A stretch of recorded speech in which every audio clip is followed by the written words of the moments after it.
అందరికి ముందుగా నమస్కారం. మనము లక్ష్మీకాంత్ ఇండియన్ పాలిటీ క్లాసెస్లో భాగంగా మనం ఈ క్లాసులో పార్లమెంటులో శాసన నిర్మాణ ప్రక్రియ అనే అంశాన్ని డిస్కస్ చేయబోతున్నాం. అంటే పార్లమెంట్ యొక్క ప్రాథమిక విధి ఏంటి? ప్రైమరీ ఫంక్షన్ శాసనాలను రూపొందించడం, అంటే లా మేకింగ్, అంటే చట్టాలను తయారు చేయడం. ఓకేనా? అయితే పార్లమెంటు తన యొక్క ప్రాథమిక విధిలో భాగంగా శాసనాలను రూపొందిస్తుంది. అయితే ఈ శాసనాలను రూపొందించే ప్రక్రియ పార్లమెంటు లోపల ఏ రకంగా జరుగుతుంది అనే దాని గురించి మనం ఈ క్లాసులో సమగ్రంగా ఎంతో వివరంగా డిస్కస్ చేయబోతున్నాం. Okay, right. ఓకేనా? లక్ష్మీకాంత్ బుక్లో మనం చెప్పే ఈ అంశానికి సంబంధించినటువంటి హెడ్డింగ్ ఇలా ఉంటుంది: పార్లమెంటులో శాసన నిర్మాణ ప్రక్రియ అని చెప్పి. Legislative procedure in parliament. Okay, right. జాగ్రత్తగా వినే ప్రయత్నం చేయండి. రైట్. ఇప్పుడు ప్రభుత్వం అనేది ఏదైనా ఒక అంశానికి సంబంధించి చట్టాన్ని రూపొందించాలనుకుంటుంది, అవునా? అయితే ఆ చట్టాన్ని రూపొందించాలంటే మొదటగా ఆ చట్టంలో ఉన్నటువంటి అంశాలతో ఒక బిల్లుని పార్లమెంట్లోని ఉభయ సభల్లో ప్రవేశపెట్టాలి. ఓకేనా? జాగ్రత్త వినాలి. ప్రభుత్వం అనేది ఒక అంశానికి సంబంధించి చట్టాన్ని చేయాలనుకుంటుంది. అలా చేయాలనుకున్నప్పుడు మొదటగా ఆ బిల్లులో ఆ చట్టంలో ఉన్నటువంటి అంశాలతో ఒక బిల్లుని తయారు చేసి దాన్ని పార్లమెంట్లోని ఉభయ సభల్లో ప్రవేశపెట్టాలి. ఓకేనా? ఇక్కడ మీరు ప్రొసీజర్ చూడండి. ఇక్కడ బిల్లు ప్రవేశం ఇలా ఉంటుంది. అంటే మొదటగా ఆ చట్టానికి సంబంధించినటువంటి బిల్లును తయారు చేసి దాన్ని పార్లమెంటులో ప్రవేశపెడతారు, పార్లమెంట్లోని ఉభయ సభల్లో ప్రవేశపెడతారు. ఓకేనా? ఉభయ సభలు అంటే ఏంటి? లోక్సభ మరియు రాజ్యసభ. ఆ రెండు సభలలో ఆమోదం పొందిన తర్వాత, ఓకేనా, ఆ రెండు సభల్లో ఆమోదం పొందిన తర్వాత ఆ బిల్ అనేది రాష్ట్రపతి దగ్గరికి వెళ్తుంది. రాష్ట్రపతి కూడా ఆ బిల్లు పైన సంతకం చేసిన తర్వాత ఆ బిల్ అనేది చట్టంగా మారుతుంది. జాగ్రత్తగా వినాలి. అంటే మీకు ఓవర్ వ్యూ ఇస్తున్నా. అంటే ఒక చట్టాన్ని చేసే ప్రక్రియ ఎలా ఉంటుంది, ముందు ఆ చట్టానికి సంబంధించినటువంటి అంశాలతో కూడినటువంటి ఒక బిల్లుని పార్లమెంట్లోని ఉభయ సభలో ప్రవేశపెడతారు, లోక్సభ మరియు రాజ్యసభలో. ఆ రెండు సభలో ఆమోదం పొందిన తర్వాత ఆ బిల్ అనేది రాష్ట్రపతి దగ్గరికి వెళ్తుంది, రాష్ట్రపతి సంతకం కోసం. రాష్ట్రపతి సంతకం పెట్టిన తర్వాతే ఆ అంశం అనేది, ఆ బిల్ అనేది చట్టంగా మారుతుంది. ఓకేనా? అయితే ఇక్కడ మనం మొదటగా అసలు బిల్ అంటే ఏంటి అనేది చూసాం. అంటే బిల్ అంటే ఏంటి? ఏదైనా ఒక చట్టం చేయాలంటే ఆ చట్టానికి సంబంధించినటువంటి అంశాలతో కూడినటువంటి కొన్ని పత్రాలని, ఓకేనా, ఉభయ సభలో ప్రవేశపెట్టి ఉభయ సభల యొక్క ఆమోదం కోరడం అన్నమాట. ఓకేనా? అయితే ఈ బిల్లులు ఎన్ని రకాలు? ఓకేనా? బిల్లులు ఎన్ని రకాలు ఉంటుంది అనేది మొదటగా మనం చూడబోతున్నాం. ఓకే, ఇప్పుడు బిల్లు అంటే ఏందో చూసాం. ఇప్పుడు బిల్లులు ఎన్ని రకాలు? ఓకేనా? ఇప్పుడు బిల్లులు ఎన్ని రకాలు అనే విషయంకి వస్తే, బిల్లు ప్రవేశం ఆధారంగా బిల్లులు మనకు రెండు రకాలుగా కనపడతాయి. అంటే అంటే బిల్లుని, అంటే పార్లమెంట్లో ఎవరు ప్రవేశపెట్టబోతున్నారు అనే దాన్ని బట్టి బిల్లులు రెండు రకాలు. ఓకేనా? అంటే ప్రవేశం ఆధారంగా అంటే ఏంటి, ఎవరు ప్రవేశపెట్టడం అంటే ఏంటి, జాగ్రత్తగా వినాలి. ఇప్పుడు పార్లమెంట్లోని ఉభయ సభల్లో సభ్యులను ఏమంటాం? సాధారణంగా ఎంపీలు అని అంటాం. ఓకేనా? రాజ్యసభ అయితే రాజ్యసభ ఎంపీ అని, లోక్సభ అయితే లోక్సభ ఎంపీ అని అంటాం, మెంబర్ ఆఫ్ పార్లమెంట్ అని. ఓకేనా? ఇక్కడ పాయింట్ ఏంటంటే సాధారణంగా ఒక ఎంపీని ఏమంటారంటే ప్రైవేట్ మెంబర్ అని అంటారు. ఓకేనా? ఒక ఎంపీ అతను కొంతమంది ఎంపీల్లో మంత్రి కూడా, అంటే మంత్రిగా కూడా ఆయన పనిచేస్తుంటారు. అంటే అతను మంత్రి పదవిని కూడా అతను చేపడుతుంటాడు అనమాట. అతన్ని ఏమంటారంటే పబ్లిక్ మెంబర్ అంటారు. జాగ్రత్తగా వినాలి. సాధారణంగా ఎంపీ అయితే అతన్ని ప్రైవేట్ మెంబర్ అని, అతను ఎంపీతో పాటు మంత్రి పదవి కూడా అతను చేపడుతుంటే అతని పబ్లిక్ మెంబర్ అని అంటారు. జాగ్రత్తగా వినాలి. ఓకేనా? అంటే పార్లమెంట్లో ఉన్నటువంటి సభ్యులని ఓవరాల్గా మనం ఉభయ సభలో ఉన్నటువంటి వారిని ఎంపీలు అంటాం, మెంబర్ ఆఫ్ పార్లమెంట్ అని. ఓకేనా? అతను సాధారణమైనటువంటి ఎంపీ అయితే అతని ప్రైవేట్ మెంబర్ అని అంటాము.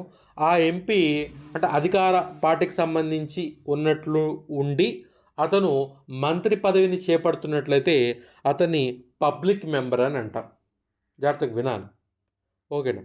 ఇప్పుడు పార్లమెంటు ఉభయ సభల్లో ఏదైనా ఒక అంశానికి సంబంధించినటువంటి చట్టం చేయాలని చెప్పి ఈ మంత్రి ఎవరైతే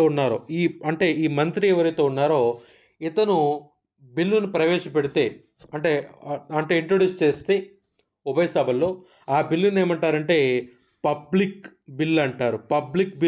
జాగ్రత్తగా వినాలి. పబ్లిక్ బిల్ అంటారు. ఓకేనా? అలా కాకుండా సాధారణ ఎంపీ కానీ ఆ బిల్లుని ప్రవేశపెడితే దాన్ని ప్రైవేట్ బిల్ అని అంటారు. జాగ్రత్తగా వినాలి. ఓకేనా? జాగ్రత్తగా వినాలి. ఈ పబ్లిక్ బిల్ మరియు ప్రైవేట్ బిల్ మీద రీసెంట్గా ఏపీపీఎస్సీ గ్రూప్ 1 ప్రిలిమినరీ ఎగ్జామ్లో బిట్ వచ్చింది. జాగ్రత్తగా వినాలి. డిస్కస్ చేసుకున్న తర్వాత మనం ఆ బిట్ను కూడా మనం సాల్వ్ చేద్దాం. ఓకే? అంటే బిల్లు ప్రవేశం ఆధారంగా, అంటే ఆ బిల్లుని ఎవరు ప్రవేశపెట్టారు అనే ఆధారంగా బిల్లుని 2 రకాలుగా వర్గీకరిస్తారు. ఒకటి పబ్లిక్ బిల్ అని, 2 ప్రైవేట్ బిల్ అని. పబ్లిక్ బిల్ అని ఎవరు ప్రవేశపెట్టిన బిల్లుని అంటారంటే మంత్రి ఎవరైతే ఉన్నారో, ఓకేనా, మంత్రి ప్రవేశపెట్టే బిల్లుని పబ్లిక్ బిల్ అంటారు. దీనికే మరో పేరు గవర్నమెంట్ బిల్ అని కూడా అంటారు. పబ్లిక్ బిల్లుని గవర్నమెంట్ బిల్ అని కూడా అంటారు. ఓకేనా? సాధారణ ఎంపీ ఎవరైతే ఉన్నారో అతను ప్రవేశపెట్టే బిల్లుని ప్రైవేట్ బిల్ అని అంటారు. ఇక్కడ చూడండి, ఇక్కడ బిల్లు అంటే సాధారణంగా ఇందాక చెప్పాను కదా, అంటే ఒక బిల్ అనేది అంటే ఉభయ సభల ఆమోదం పొంది రాష్ట్రపతి సంతకం తర్వాత చట్టంగా మారుతుందని చెప్పి, ఇప్పుడు ఈ బిల్ అనేది ఎవరైనా ప్రవేశపెట్టవచ్చు. అంటే ఒక మంత్రి అయినా ప్రవేశపెట్టవచ్చు, మరియు ఒక సాధారణ ఎంపీ కూడా ప్రవేశపెట్టవచ్చు. ఓకేనా? ఒక మంత్రి ప్రవేశపెడితే దాన్ని గవర్నమెంట్ బిల్ లేదా పబ్లిక్ బిల్ అని అంటారు. అదే ఒక సాధారణమైనటువంటి ఎంపీ ప్రవేశపెడితే దాన్ని ప్రైవేట్ బిల్ అని అంటారు. ఓకేనా? డిఫరెన్స్ గుర్తుపెట్టుకోండి. గవర్నమెంట్ బిల్ లేదా పబ్లిక్ బిల్ అని దేన్ని అంటారు? ఓకేనా? అదేవిధంగా ప్రైవేట్ బిల్ అని దేన్ని అంటారు? సాధారణంగా ఎంపీ ఉంటాడు. ఓకేనా? కొంతమంది అంటే ఒక పార్టీ తరపున గెలిచిన వాళ్ళు ఎంపీలు ఉంటారు. అదేవిధంగా ఇండిపెండెంట్గా ఎంపీలు ఉంటారు. చాలామంది ఉంటారు. ఆ ఎంపీలలో కొంతమంది, ఆ ఎంపీతో పాటు కొంతమంది అధికార పార్టీకి చెందినటువంటి వారు మంత్రి పదవిని కూడా వాళ్ళు చేపడుతుంటారు. ఆ మినిస్టర్ ఎవరైతే ఉన్నారో అతను ప్రవేశపెట్టే బిల్లుని ఏమంటారంటే పబ్లిక్ బిల్లు లేదా గవర్నమెంట్ బిల్ అంటారు. మంత్రి మాత్రమే, అధికార పార్టీ సభ్యులు కాదు, అధికార పార్టీ ఎంపీలు కాదు, మరోసారి అధికార పార్టీ ఎంపీలు కాదు, కేవలం మంత్రి మాత్రమే ప్రవేశపెట్టే బిల్లుని ఏమంటారంటే గవర్నమెంట్ బిల్ లేదా పబ్లిక్ బిల్ అంటారు. సాధారణ ఎంపీ, అతను అధికార పార్టీ అయినా ప్రతిపక్ష పార్టీ అయినా, సాధారణ ఎంపీ ప్రవేశపెట్టే బిల్లుని ప్రైవేట్ బిల్ అని అంటారు. ఓకేనా? దీనికి సంబంధించినటువంటి డిఫరెన్సెస్ చూద్దాం. బుక్లో ఇచ్చారు. అంటే ప్రైవేట్ బిల్లుకి పబ్లిక్ బిల్లుకి మధ్య ఉన్నటువంటి వ్యత్యాసం ఏంటనే దాని గురించి మనకి ఒక టేబుల్ ఇచ్చారు. జాగ్రత్తగా వినండి. ఈ టేబుల్ మీదే మొన్న ఏపీపీఎస్సీ గ్రూప్ 1 ఎగ్జామ్లో బిట్ వచ్చింది. ఇక్కడ చూడండి, హెడ్డింగ్ చూడండి. పట్టిక 23.3 public bill versus private bill మధ్య ఉన్నటువంటి డిఫరెన్సెస్ చూడబోతున్నాం. ఇక్కడ చూడండి, మొదటగా పబ్లిక్ బిల్లును మనం పరిశీలించినట్లయితే ఈ పబ్లిక్ బిల్ ఒక మంత్రి దీన్ని పార్లమెంట్లో ప్రవేశపెడతారు. అంటే పబ్లిక్ బిల్లు లేదా గవర్నమెంట్ బిల్ దీన్ని ఎవరు ప్రవేశపెడతారు? ఒక మంత్రి, ఒక మినిస్టర్ దీన్ని ప్రవేశపెడతారు పార్లమెంట్లో. ఓకేనా? మంత్రి తప్ప మంత్రి తప్ప దీన్ని ఏ ప్రైవేట్ సభ్యుడైనా పార్లమెంట్లో ప్రవేశపెట్టవచ్చు. డిఫరెన్స్ ఇప్పుడు దాకా అదే చెప్పుకున్నాం కదా. రెండో చూడండి, ఇది ప్రభుత్వ విధానాలను ప్రతిబింబిస్తుంది. ఓకేనా, ప్రభుత్వ విధానాలను అంటే గవర్నమెంట్ పాలసీస్ని రిఫ్లెక్ట్ చేస్తుంది అని చెప్తా ఉన్నారు. ఇక్కడ చూడండి, ఇది ప్రజా వ్యవహారాలలో ప్రభుత్వ స్థాయిని ప్రతిబింబించదు. జాగ్రత్తగా వినండి. అంటే ఇప్పుడు ఒక పబ్లిక్ బిల్ ఏదైతే ఉందో, ఒక గవర్నమెంట్ బిల్ ఏదైతే ఉందో, అది గవర్నమెంట్ యొక్క అంటే అధికారంలో ఉన్నటువంటి ప్రభుత్వం ఏదైతే ఉందో ఆ ప్రభుత్వానికి సంబంధించినటువంటి పాలసీలు ఆ చట్టంలో రిఫ్లెక్ట్ అవుతాయి. ఓకేనా, లేకపోతే ఆ చట్టం వల్ల ప్రభుత్వ పాలసీలు రిఫ్లెక్ట్ అవుతాయి. వాట్ ఎవర్ ఏదైనా ఇక్కడ పాయింట్ ఏంటంటే పబ్లిక్ బిల్లు ద్వారా లేకపోతే గవర్నమెంట్ బిల్లు ద్వారా ప్రభుత్వ విధానాల్లో మార్పులు జరగవచ్చు. అంటే ప్రభుత్వ విధానాల మీద దాని ప్రభావం ఉండవచ్చు. ఓకేనా, అయితే ప్రైవేట్ బిల్ ఏదైతే ఉందో ఇది ప్రజా వ్యవహారాలలో ప్రభుత్వ స్థాయిని ప్రతిబింబించదు. అంటే ఓవరాల్గా ఒక ప్రభుత్వానికి సంబంధించి అంటే ప్రభుత్వ విధానాలలో ఇది ఈ రిఫ్లెక్ట్ చెందేంత ప్రభావం దీనికి ఉండదు. ఓకేనా, అది. ఇంకా మూడో అంశం ఏంటంటే పార్లమెంట్లో ఆమోదించబడే అవకాశాలు దీనికి ఎక్కువగా ఉంటాయి. ఓకేనా, అంటే ఏంటి, ఒక మంత్రి బిల్లును ప్రవేశపెట్టినప్పుడు దాన్ని పబ్లిక్ బిల్ అంటాం. అధికార పార్టీకి చెందినటువంటి మంత్రి అతను ప్రవేశపెట్టిన తర్వాత ఆ పార్టీకి మెజారిటీ ఉంటుంది పార్లమెంట్లో. కాబట్టి ఈ పబ్లిక్ బిల్ ఏదైతే ఉందో దీనికి ఎక్కువ అవకాశాలు ఉంటాయి ఇది చట్టంగా మారడం కోసం. కానీ ఇది అంటే పార్లమెంట్లో ఆమోదించబడే అవకాశాలు దీనికి తక్కువ. ఎందుకంటే ఒక ప్రతిపక్షం వాళ్ళకి సంబంధించినటువంటి ఎంపీలు దీన్ని ప్రవేశపెడతారు, వాళ్ళకి మెజారిటీ ఉండదు. కాబట్టి ఇది అంతకు ఎక్కువగా అంటే దీనికి స్కోప్ ఉండదు చట్టంగా మారడానికి.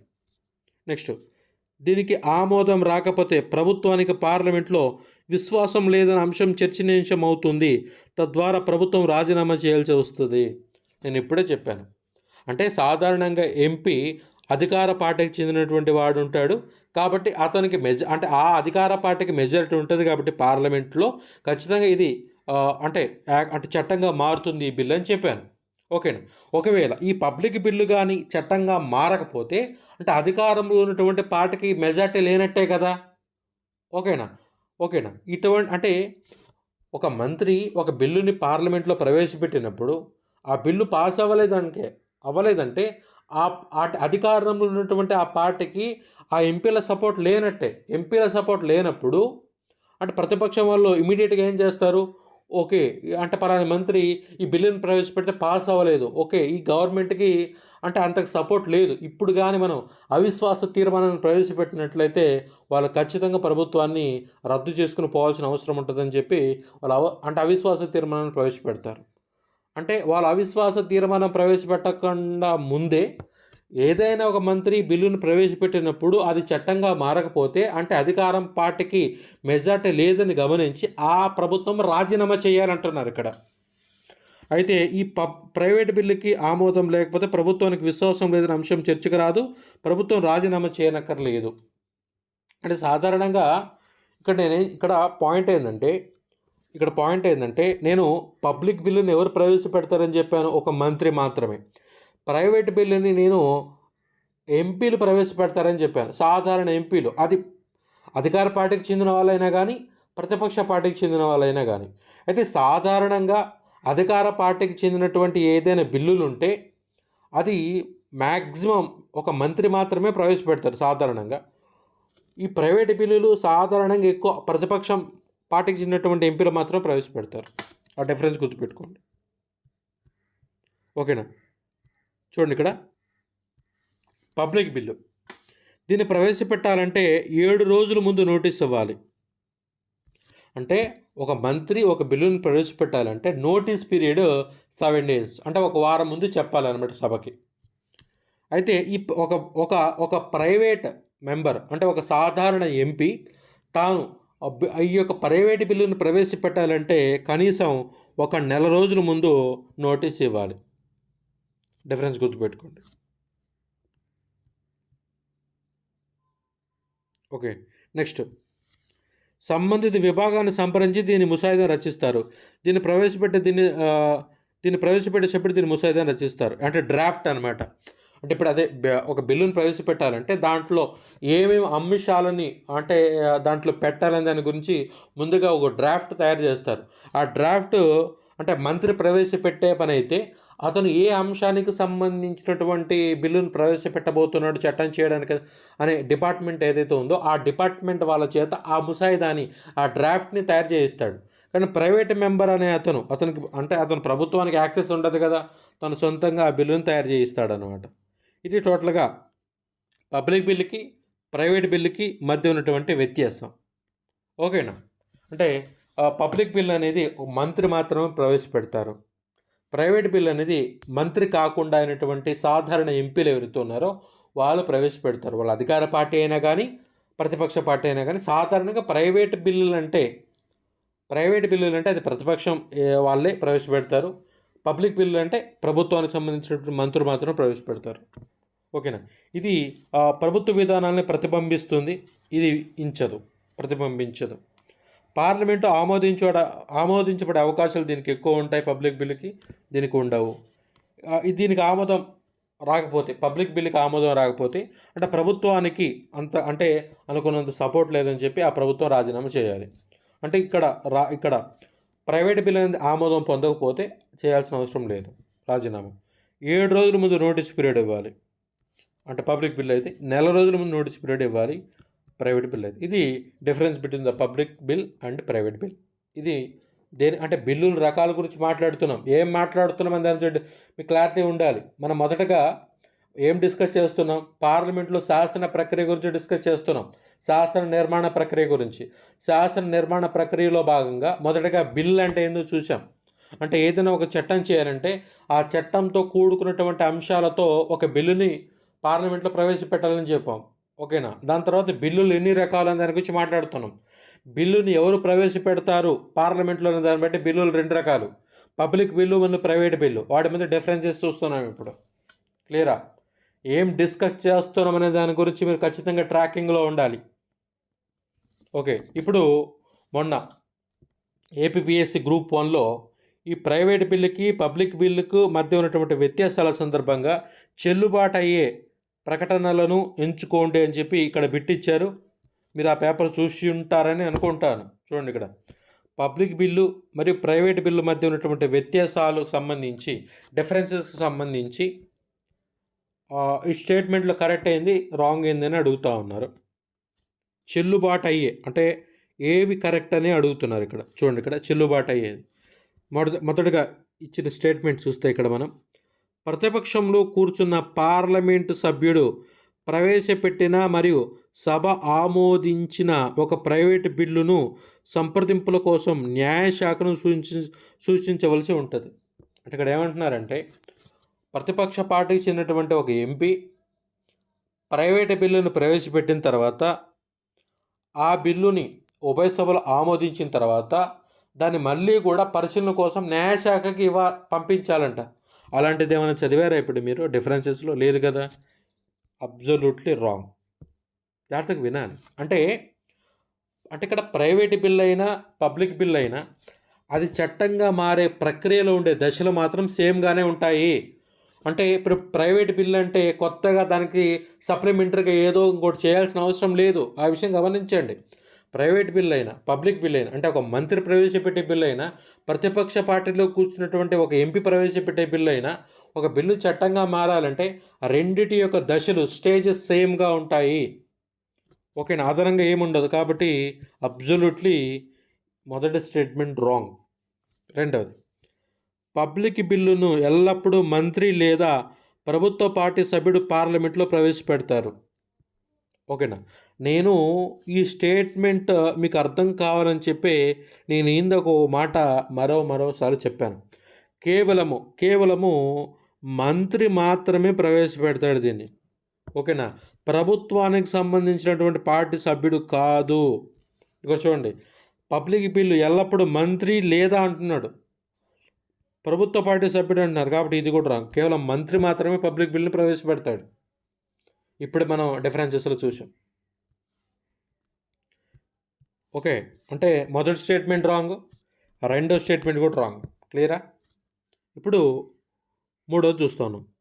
ఒక ప్రైవేటు బిల్లు ప్రభుత్వ విధానాన్ని ప్రతిబింబించదు.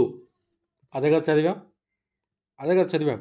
అంటే ఇది ప్రభుత్వ విధానాలను ప్రతిబింబించదని చదివాం. కానీ అంటున్నారు, కానీ సభ ఆమోదం పొందిన తర్వాత ఒక ప్రైవేటు బిల్లు ప్రభుత్వ విధానాన్ని ప్రతిబింబిస్తుంది. అంటే ఎలా అవుతుంది అది? అంటే అంటే ఆ స్టేట్మెంటే తిక్కలుగా ఉంది. ఒక ప్రైవేటు బిల్ అనేది ప్రభుత్వ విధానాన్ని ప్రతిబింబించదు, తెలుసు అది. కానీ అది చట్టంగా మారిన తర్వాత ప్రభుత్వ విధానం ఎందుకు ప్రతిబింబిస్తుంది? అంటే చట్టం ఏం చేయాలనుకుంటున్నాం అనేది బిల్లులో ఉంటుంది కదా. ఆ బిల్లులో ఉన్నటువంటి అంశము ప్రభుత్వ విధానాన్ని ప్రతిబింబించకపోతే అది ఆమోదం పొందిన తర్వాత ప్రభుత్వ విధానాన్ని ఎలా ప్రతిబింబిస్తుంది? ఇది రాంగ్. క్లియరా? రైట్. ఇప్పుడు 4వ స్టేట్మెంట్ చూద్దాం. పబ్లిక్ బిల్లు మరియు ప్రైవేటు బిల్లులు వాటి మధ్య వ్యత్యాసాలతో సంబంధం లేకుండా ఒకే సాధారణ విధానం ద్వారా నిర్వహించబడతాయి మరియు సభలో ఒకే దశల ద్వారా ఆమోదించబడతాయి. నేను ఈ స్టేట్మెంట్ చెప్పేటప్పుడు ఈ విషయం చెప్పాను. పబ్లిక్ బిల్ అయినా ప్రైవేట్ బిల్ అయినా అవి ఆమోదించబడే దశలు మాత్రం ఒకేలాగుంటాయి. అంటే ఇది రైట్. అంటే 4వ స్టేట్మెంట్ ఏదైతే ఉందో ఇది మాత్రమే రైట్. 1వది కానీ 2వది కానీ 3వది కానీ ఈ మొత్తం కూడా రాంగ్ అన్నమాట. ఓకేనా? జాగ్రత్తగా గమనించాలి. ఇక్కడ మీకు చిన్న విషయం చెప్తా ఉన్నా. ఏంటంటే ఇక్కడ మీరు చూడండి, ఇప్పుడు మనం లక్ష్మీకాంత్ బుక్లో ఈ డిఫరెన్సెస్లో అంటే ఈ టేబుల్లో మనం ఏదైతే చదివామో, ఏదైతే మనం చెప్పుకున్నామో అదే క్వశ్చన్ అడిగాడు ఇక్కడ. అంటే స్టేట్మెంట్ కూడా మారలేదు అక్కడ. నేను ఎందుకు ఈ మాట చెప్తున్నానంటే మీరు ఒకసారి విప్ మీద కూడా క్వశ్చన్స్ అడిగాడు మన ఏపీపీఎస్సీ గ్రూప్ 1లో. అంటే అది కూడా మనకు లక్ష్మీకాంత్ బుక్లో విప్కి సంబంధించినటువంటి మ్యాటర్ ఉంది, పారాగ్రాఫ్. ఆ పారాగ్రాఫ్లో ఏ రకంగా ఉందో అదే రకంగా క్వశ్చన్ అడిగాడు. ఓకేనా? కాబట్టి నేను ఈ లక్ష్మీకాంత్ బుక్ని స్టాండర్డ్ బుక్గా పాలిటీ ప్రిపరేషన్లో నేను అభివర్ణిస్తున్నా. నేను చెప్పడం కాదు ఒకసారి మీరు వినండి. ఏంటంటే ఇప్పుడు స్టాండర్డ్ బుక్ అని దేన్ని అంటాము? జాగ్రత్తగా వినాలి. స్టాండర్డ్ బుక్ అని దేన్ని అంటాము? మీకు తెలియదు. మీకు స్టాండర్డ్ బుక్ అని దేన్ని అంటామనేది మీకు తెలియదు అనుకుందాం కొద్దిసేపు. మీరు ఒక బుక్ని స్టాండర్డ్ బుక్గా ఎప్పుడు మీరు పరిగణించాలి? అది ఎకానమీ అయినా, పాలిటీ అయినా, హిస్టరీ అయినా, వాట్ ఎవర్, జాగ్రఫీ అయినా, ఏ సబ్జెక్ట్ అయినా కానీ ఒక బుక్ని మీరు తీసుకున్న తర్వాత మీకు ప్రీవియస్ ఇయర్ క్వశ్చన్ పేపర్స్ ఉంటాయి కదా, అవి దగ్గర పెట్టుకోండి. ఓకేనా? ఆ ప్రీవియస్ ఇయర్ క్వశ్చన్స్ని మీరు చూసుకొని ఈ బుక్లో ఉన్నటువంటి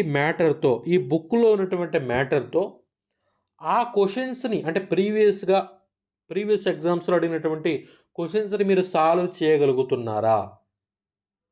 అంటే మీరు ఇప్పుడు సరే పాలిటీయే తీసుకోండి. ఇప్పుడు పాలిటీయే చెప్తున్నాం కదా. ఇప్పుడు లక్ష్మీకాంత్ బుక్ తీసుకున్నారు. లక్ష్మీకాంత్ బుక్ తీసుకొని మీరు ఒక మ్యాటర్ చదివారు. ఇప్పుడు ఫండమెంటల్ రైట్స్ చదివారు, ప్రాథమిక హక్కులు చదివారు. ప్రాథమిక హక్కులకు సంబంధించి ప్రీవియస్ ఎగ్జామినేషన్స్లో బిట్స్ అడిగింటారు కదా. మీరు ఈ లక్ష్మీకాంత్ బుక్లో ఆ ప్రాథమిక హక్కులకు సంబంధించినటువంటి చాప్టర్ మొత్తం డీటెయిల్గా చదువుకొని మీరు ప్రీవియస్ ఇయర్ క్వశ్చన్స్ని సాల్వ్ చేసే ప్రయత్నం చేయండి. నేను చెప్తా ఉన్నాను, ప్రీవియస్ ఇయర్ క్వశ్చన్స్ మాత్రమే. అంటే ఎవరంటే వాళ్ళు ప్రాక్టీస్ క్వశ్చన్స్, అంటే ప్రామాణికం లేకుండా తయారు చేసే టెలిగ్రామ్ బిట్స్ కాదు నేను చెప్తా ఉంది. ప్రీవియస్ ఇయర్ బిట్స్, అది ఏపీపీఎస్సీ అయినా, తెలంగాణ పబ్లిక్ సర్వీస్ కమిషన్ అయినా, యూపీఎస్సీ అయినా, other state public service commissions అయినా కానీ, అంటే తీసుకున్న తర్వాత వాటిని సాల్వ్ చేసే ప్రయత్నం చేయండి. ఆ బిట్స్ మీకు సాల్వ్ అవుతున్నట్లయితే మీరు చదువుతున్నటువంటి లక్ష్మీకాంత్ బుక్ అనేది స్టాండర్డ్ బుక్. ఇదే ప్రామాణికం, ఇంకేది లేదు. పబ్లికేషన్స్ కాదు, ఏం కాదు. మీరు ఆ బుక్లో ఒక చాప్టర్ని చదివిన తర్వాత ఆ చాప్టర్కి సంబంధించినటువంటి బిట్స్ ప్రీవియస్ ఇయర్ క్వశ్చన్స్లో అడిగినప్పుడు వాటిని మీరు సాల్వ్ చేయగలుగుతున్నారా లేదా? సాల్వ్ చేయగలుగుతున్నట్లయితే ఆ బిట్ ప్రామాణికమైన బుక్కే, కాకపోతే కాదు. నేను ఎందుకు ఈ మాట చెప్తాను అంటే ఇప్పుడే మనము అంటే ప్రైవేట్ బిల్లుకి మరి పబ్లిక్ బిల్లుకి మధ్య ఉన్న డిఫరెన్సెస్ డీటెయిల్గా చూసాం. దాని తర్వాత మొన్న అత్యంత కఠినంగా వచ్చినటువంటి ఏపీపీఎస్సి గ్రూప్ 1 పేపర్ని కూడా మనం చూసాం. అసలు ఇప్పుడు నేను ఇక అది క్రాప్ చేశానే కానీ ఇది ఒక పేజ్ ఇచ్చాడండి. అంటే ఒక సైడ్ అంతా కూడా ఇదే బిట్. అంటే ఒక్కొక్క బిట్ ఒక్కొక్క పేజ్లో ఇచ్చాడు మన ఏపీపీఎస్సి గ్రూప్ 1. అంత కఠినంగా అంటే పెద్ద పెద్ద క్వశ్చన్స్ అడిగాడు. చదవడానికే టైం సరిపోతుంది. ఇప్పుడు అంటే అంత కఠినమైనటువంటి పేపర్లో వచ్చినటువంటి బిట్ను కూడా మీరు లక్ష్మీకాంత్ బుక్ చదివితే మీరు సాల్వ్ చేయగలుగుతున్నారు. అదే స్టాండర్డ్ బుక్ ఉన్నటువంటి ప్రామాణికమైన బుక్ అంటే అదే ఇప్పుడు నేను చెప్పినటువంటి అంశాన్ని దేంట్లో అయినా దాన్ని మీరు యూజ్ చేయండి. అంటే ఎకానమీలో అయినా, సైన్స్ అండ్ టెక్నాలజీలో అయినా, లేకపోతే ఏపీ హిస్టరీ అయినా, ఇండియన్ హిస్టరీ అయినా, జాగ్రఫీ అయినా, వాటెవర్. ఓకే, ఇప్పుడు ఇది కీ అంటే ఏపీపీసీసీ కీ ప్రకారం 4 మాత్రమే ఆన్సర్. మనం కూడా అదే చూసాం కదా. అంటే ఇక్కడ ఆప్షన్స్ ఇచ్చాడు, మనకు ఇదొక్కటే రైట్ అని మనం చూడడం జరిగింది. క్లియరా? అంటే బిల్లు రకాల గురించి చూసాం. క్లియరా? ఇప్పుడు మనం బుక్లో కంటెంట్లోకి వెళ్దాం.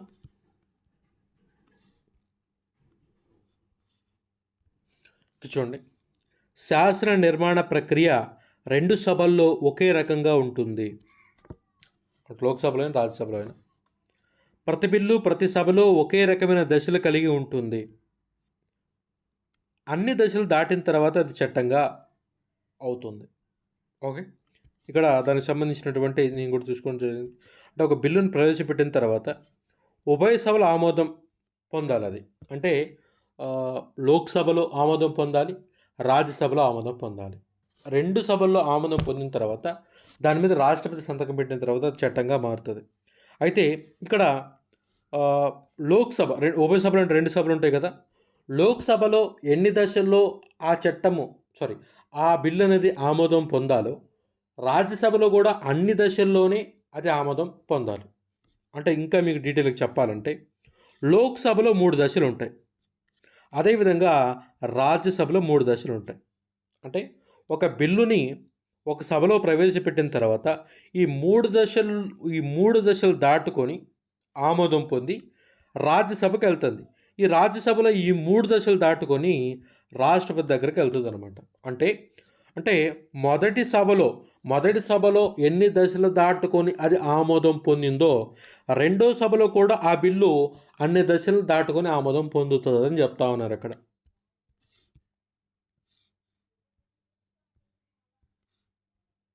మరోసారి చదువుతాను చూడండి. శాసన నిర్మాణ ప్రక్రియ 2 సభల్లో ఒకే రకంగా ఉంటుంది. ప్రతి బిల్లు ప్రతి సభలో ఒకే రకమైన దశలు కలిగి ఉంటుంది. మనకు ముందు వస్తుంది, డీటెయిల్గా మాట్లాడదాం. ఒక్కొక్క దశ గురించి మాట్లాడాలి అక్కడ. ఓకేనా? ఇప్పుడు లోక్సభలో 3 దశలు అన్నాను, రాజ్యసభలో 3 దశలు అన్నాను. ఒక్కొక్క దశ గురించి డీటెయిల్గా మాట్లాడతాం ముందు.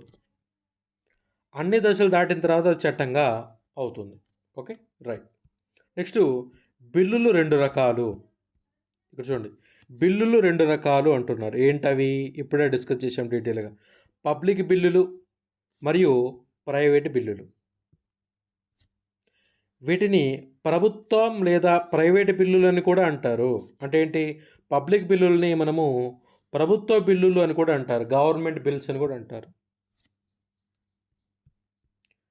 వీటి యొక్క సూత్రాలు మరియు దశలు ఒకే రకంగా ఉంటాయి. చూడండి, ఇక్కడ వీటి యొక్క సూత్రాలు మరియు దశలు ఒకే రకంగా ఉంటాయి. 4 ఇప్పుడు మనం ఏపీపీఎస్సీ గ్రూప్ 1లో అడిగినటువంటి, ఇప్పుడు మనం చూసినటువంటి ఆ క్వశ్చన్లో 4వ స్టేట్మెంట్ ఇదే. 3 స్టేట్మెంట్లు ఆ టేబుల్ నుంచి అడిగాడు, 4వ స్టేట్మెంటు ఇక్కడ నుంచి అడిగాడు. దశలు ఒకేలాగా ఉంటాయి. వీటిని 23.3 పట్టికలు చూడండి. ఇప్పుడు దాకా ఆ పట్టికే చూసాం. ఓకే, ఈ పట్టికని ఇప్పుడు దాకా చూడడం జరిగింది. రైట్. నెక్స్ట్ ఇక్కడ చూడండి, వాటి కంటెంట్ ఆధారంగా బిల్లులను కింది రకంగా వర్గీకరించవచ్చు. రఫ్గా చూడండి ఇక్కడ. అంటే బిల్లుల్ని వివిధ రకాలు చెప్తాము. నెక్స్ట్ దాంట్లో ఒరిజినల్ బిల్లులు అంటాం. ఓకే, అంటే ఏంటి? కొత్త ప్రతిపాదనలు, ఆలోచనలు లేదా విధానాలను కలిగి ఉన్నటువంటి బిల్లు. అంటే ఇప్పటి వరకు ఆ అంశం మీద బిల్లు లేదు, ఇప్పటి వరకు ఆ అంశం మీద చట్టం లేదు. ఓకేనా? ఆ అంశం మీద కొత్తగా చట్టం చేయాలనుకున్నప్పుడు ఆ ప్రవేశపెట్టే బిల్లులను ఒరిజినల్ బిల్లులు అంటారు. అంటే కొత్త ప్రతిపాదనలు. ఓకేనా? అంటే న్యూ రెజల్యూషన్స్ ఆర్ ప్రతిపాదనలు, ఆలోచనలు లేదా విధానాలు కలిగి ఉన్న బిల్లులు. రెండవది సవరణ బిల్లులు. ఓకేనా? అంటే ప్రస్తుతం ఉన్నటువంటి చట్టాలు ఏవైతే ఉన్నాయో ఆ చట్టాన్ని సవరించడానికి ప్రవేశపెట్టే బిల్లులు అనమాట. ఫస్ట్ది ఏంటి అంటే ఆ అంశానికి సంబంధించినటువంటి ఇప్పటివరకు ఎటువంటి చట్టం చేయలేదు. అప్పుడు కొత్తగా అంశం మీద చట్టం చేయాలన్నప్పుడు ఆ చట్టం చేయడానికి ప్రవేశపెట్టే బిల్లుల్ని ఒరిజినల్ బిల్లులు అంటారు. ఆల్రెడీ ఉన్నటువంటి చట్టాన్ని సవరించడానికి చేసే బిల్లులను సవరణ బిల్లులు అంటారు. నెక్స్ట్ ఏకీకృత బిల్లులు అంటే ఏంటి? ఇప్పుడు ఒకే అంశం మీద ఓకేనా ఒకే అంశం మీద అనేక చట్టాలు ఉంటాయి. ఓకేనా? ఇప్పుడు ఫర్ ఎగ్జాంపుల్ అంటే వన్యప్రాణ రక్షణ కానీ, అంటే ఫారెస్ట్ని రక్షించడం ప్రొటెక్షన్ కానీ, వాటికి సంబంధించి అంటే ఏ చట్టమని, బి చట్టమని, సి చట్టమని ఇలా ఉంటాయి. ఆల్రెడీ సందర్భానుసారం చేసి ఉంటారు. ఇలా అనేక చట్టాలు ఎందుకు వీటన్నిటిని కలిపి అంటే ఈ మూడింటిని కలిపి ఒకే చట్టం చేయడం అనమాట. ఒకే చట్టం చేయడం మనం డి అనే చట్టం చేస్తారు. ఆల్రెడీ అమలులో ఉన్నటువంటి ఒకే అంశానికి సంబంధించినటువంటి వివిధ చట్టాలని ఏకీకృతం చేసి ఇంటిగ్రేట్ చేసి ఒక చట్టం చేయడం కోసం బిల్లులు ప్రవేశపెడితే దాన్ని ఏమంటారంటే ఏకీకృత బిల్లులు అంటారు. ఓకేనా? నెక్స్ట్ గడువు తీరిన చట్టాల బిల్లులు అంటే ఏంటంటే ఇప్పుడు ఏదైనా ఒక చట్టానికి సంబంధించి అది ఎక్స్పైర్ అయిపోతే గడువు తీరితే దాన్ని ఇంకా కొనసాగించడం కోసం అంటే ఫర్దర్గా దాన్ని ఎక్స్టెండ్ చేయడం కోసము బిల్లులు ప్రవేశపెడుతుంది. దాన్ని గడువు తీరిన చట్టాల కొనసాగింపు బిల్లులు అంటారు. నెక్స్ట్ రద్దు బిల్లులు అంటే ఏంటి అంటే ఆల్రెడీ ఉన్నటువంటి చట్టాలని రద్దు చేయడం కోసం ప్రవేశపెట్టే బిల్లులు. నెక్స్ట్ బిల్లులను ధృవీకరించడము అంటే కొన్ని చర్యలకు చెల్లుబాటు అవ్వడానికి ప్రయత్నించే బిల్లులు. అంటే ఏంటి అంటే కొన్ని యాక్టివిటీస్ చేయడానికి అంటే ఒక చట్టానికి సంబంధించి కొత్తగా కొన్ని పవర్స్ ఇవ్వడం కోసం అంటే అదనంగా పవర్స్ ఇవ్వడం కోసము ప్రవేశపెట్టే బిల్లులు అంటే బిల్లులను ధృవీకరించడం సంబంధించిన బిల్లులు. నెక్స్ట్ ఆర్డినెన్స్ స్థానంలో బిల్లులు. ఓకేనా? అంటే ఏంటి పార్లమెంటు సమావేశాలు పెట్టుకోలేని సందర్భంలో ఓకేనా పార్లమెంటు తాను సమావేశం పెట్టుకోలేని సమయంలో అత్యవసరంగా ఏదైనా ఒక అంశానికి సంబంధించి చట్టం చేయాలనుకున్నప్పుడు దాన్ని ఒక ఆర్డినెన్స్ రూపంలో రాష్ట్రపతి ద్వారా దాన్ని జారీ చేయిస్తారు. అయితే ఆ ఆర్డినెన్స్ అనేది 6 నెలల్లోపు దాన్ని మళ్ళీ కూడా చట్టంగా మార్చాలి. అంటే మళ్ళీ పార్లమెంట్ సమావేశాలు జరిగినప్పుడు. ఓకేనా? అదేవిధంగా అంటే ఆల్రెడీ ఆర్డినెన్స్ రూపంలో ఉన్నటువంటి చట్టాన్ని దాన్ని ఒరిజినల్ చట్టం చేయడం కోసం ఆ ఆర్డినెన్స్ సంబంధించినటువంటి అంశాలతో కూడినటువంటి బిల్లుని అంటారు. అంటే ఆర్డినెన్స్ స్థానంలో బిల్లులు. నెక్స్ట్ రాజ్యాంగ సవరణ బిల్లులు అంటే రాజ్యాంగం సవరించే బిల్లులు. డబ్బు మరియు ఆర్థిక బిల్లు అంటే మనీ బిల్ లేదా ఫైనాన్స్ బిల్లులు. ఇలా ఓవరాల్గా అంటే వాటి కంటెంట్ ఆధారంగా బిల్లుల్ని అంటే ఎందుకు ఓకేనా అంటే పార్లమెంట్ అనేది శాసన ప్రక్రియ అనేక విధాలుగా చేస్తుంది. అనేక విధాలకు సంబంధించిన బిల్లుల గురించి మాట్లాడాము. మొదటగా అంటే ఏదైనా ఒక అంశానికి సంబంధించి చట్టమే లేదు, ఆ చట్టం చేయడం కోసం ఒరిజినల్ బిల్లులు. ఆల్రెడీ చేసినటువంటి చట్టాలు సవరించడానికి సవరణ బిల్లులు. అదేవిధంగా ఆల్రెడీ ఉన్నటువంటి చట్టాలను కలిపేసి ఒకే చట్టం చేయడం కోసము ఏకీకృత బిల్లులు. ఆల్రెడీ గడువు తీరినటువంటి బిల్లులు కొనసాగింపు కోసము గడువు తీరిన చట్టాల కొనసాగింపు బిల్లులు. అదేవిధంగా అంటే మనీ బిల్స్, ఫైనాన్స్ బిల్స్ ఇలా అనేక బిల్లులు ఉంటాయని చెప్తా ఉన్నారు ఇక్కడ. ఓకే, అయితే మనము ఇవన్నీ కూడా గుర్తుపెట్టుకోవాల్సిన అవసరం లేదు. మనము సమగ్రంగా చూస్తే అంటే బిల్లులో ఉండే కంటెంట్ అది ఉభయ సభల్లో అంటే పార్లమెంట్లో ఆమోదం పొందే ప్రక్రియను బట్టి బిల్లుల్ని 4 రకాలుగా వర్గీకరిస్తారు. అంటే వీటన్నిటిని కలిపి ఇవన్నీ ఇప్పుడు మనం డిస్కస్ చేసుకున్నటువంటి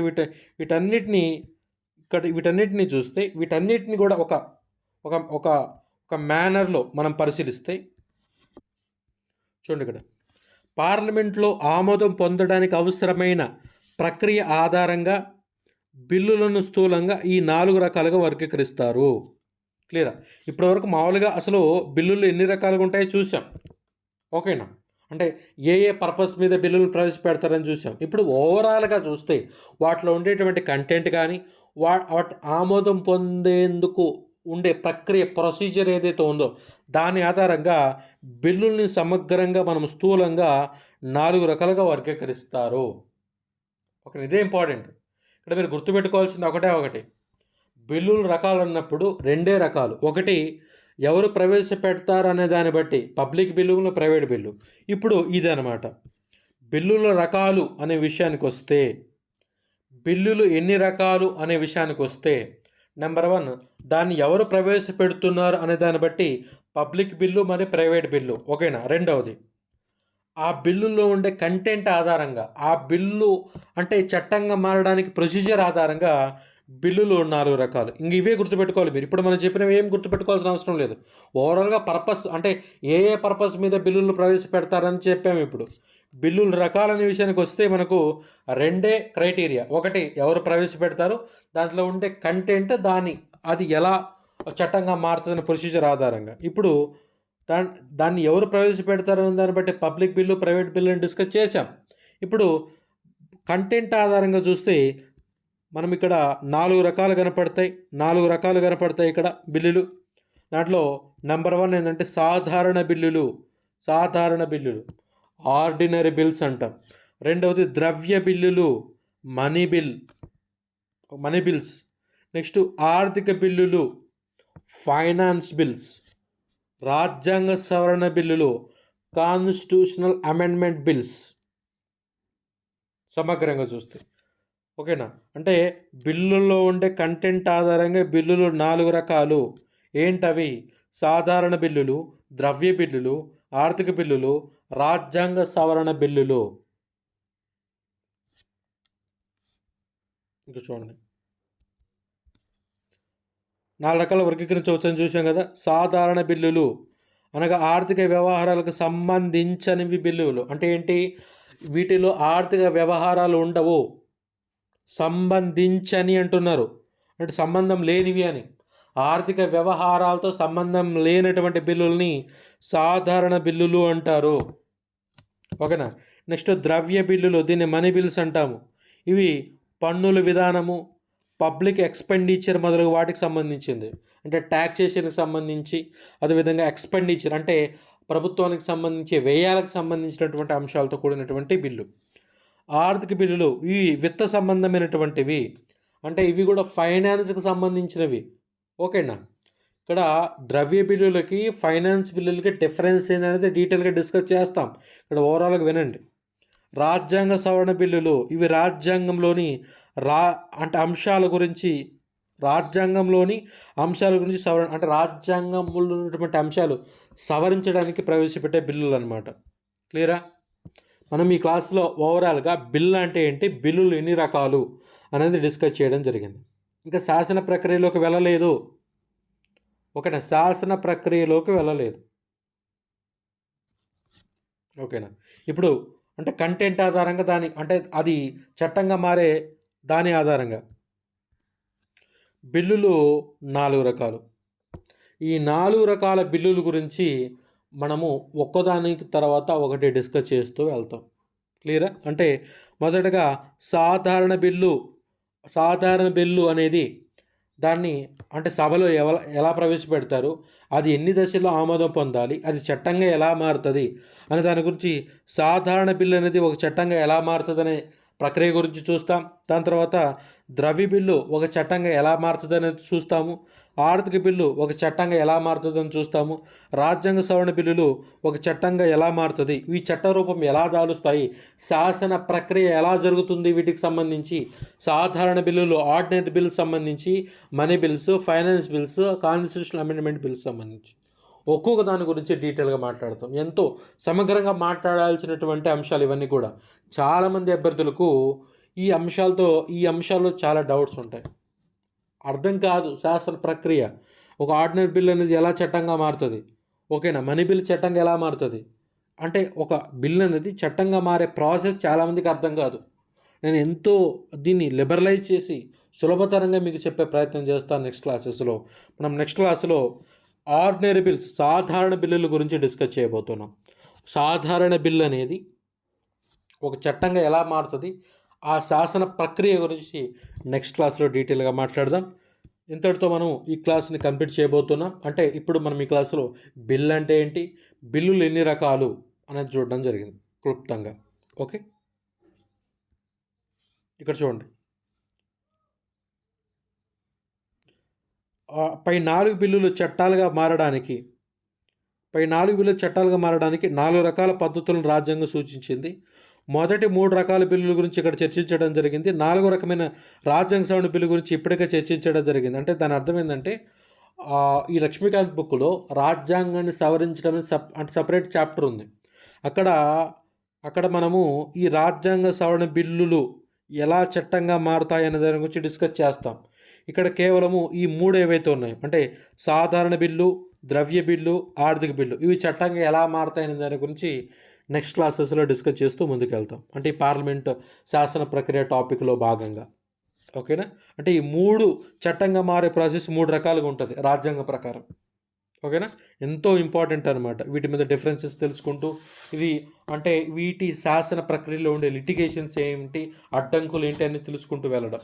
ఓకే, మనం నెక్స్ట్ క్లాస్లో ఒక్కొక్క బిల్లు గురించి డిస్కస్ చేస్తూ ముందుకు వెళ్తాం. మొదటగా నెక్స్ట్ క్లాస్లో ఆర్డినరీ బిల్స్ గురించి డిస్కస్ చేయడం జరుగుతుంది. Thank you.